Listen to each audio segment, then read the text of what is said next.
Welcome to the slop farm. Enjoy the video. You start by opening Roblox Studio and signing in so changes persist to your account.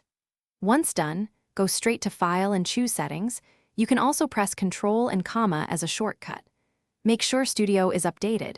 An older build might hide theme options. This initial step gets you into preferences where display options live, and it prevents wasted time toggling settings that won't apply on an outdated client.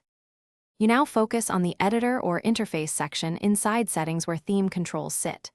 Once there, locate the Theme or Color Theme drop-down and pick Dark to switch immediately. You can also choose a custom palette if you want finer control.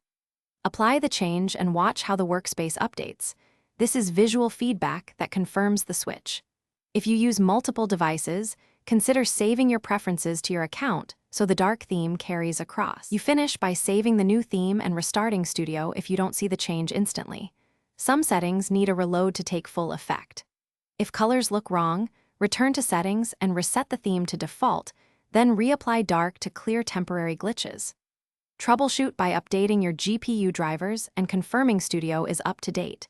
If the theme still won't apply, sign out and back in to force preferences to sync across devices. Thanks for watching. Consider subscribing if we helped you today.